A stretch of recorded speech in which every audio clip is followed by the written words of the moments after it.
Hey guys, Woods Farm here, Project 222. This is episode 35. The nice weather's finally here.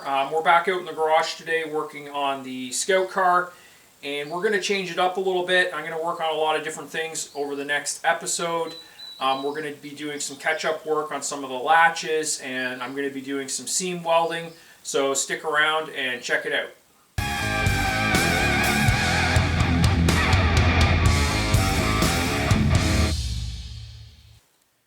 Okay guys, first things first, I'm going to give you a little bit of a project update, but as we get closer to summer, I just want to give you guys the heads up. The videos are going to start to slow down, not for lack of work. I'm still planning on working on the car at least for another month, but a lot of the work that I have ahead of me is stuff that you guys have already seen. Things that I've already done on the driver's side that I'm now duplicating on the passenger side, like fenders, a lot of things like the latches. You've already seen all this. Of course, a lot more seam welding to do, and this is kind of boring stuff and it gets a little bit repetitive. So the amount of videos I'm going to put out might actually slow down just a little bit.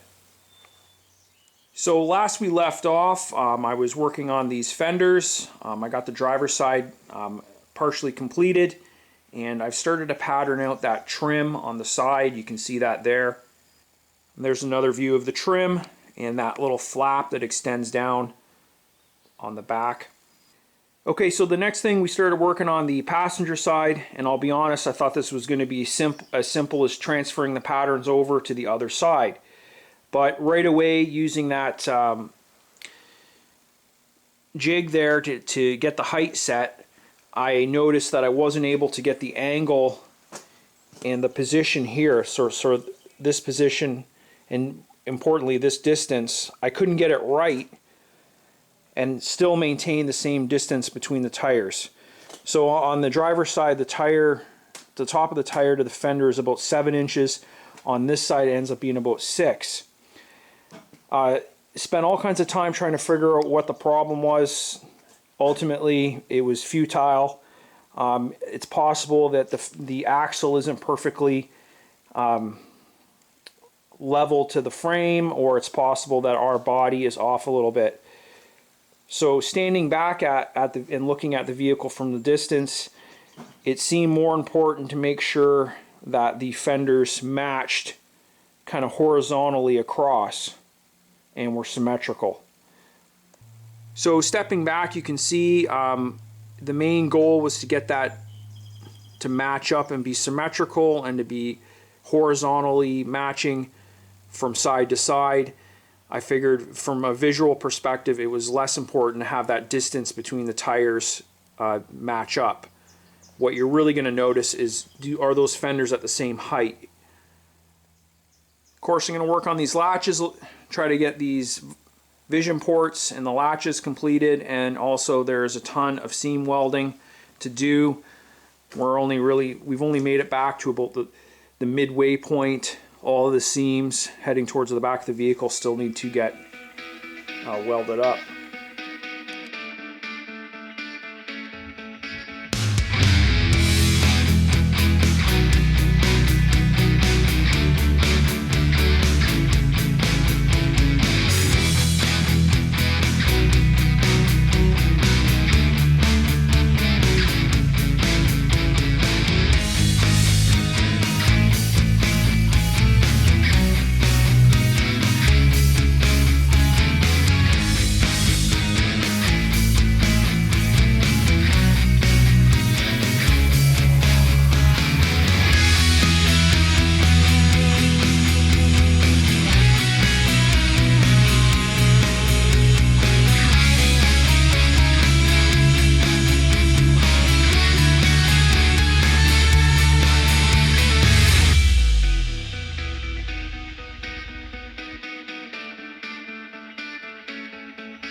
Okay, so there's the second latch completed.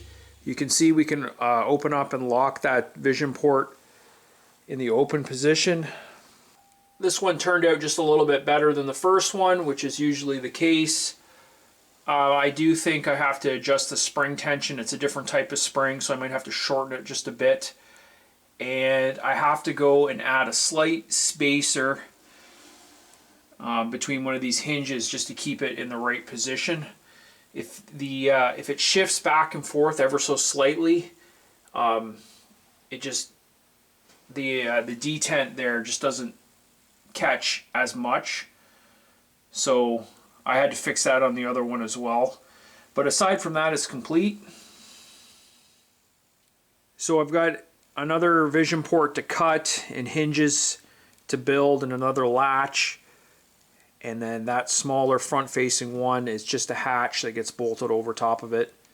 So we're getting there, making some progress on this part of the project.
Okay guys, we're going to wrap this video up here. Had a pretty productive weekend.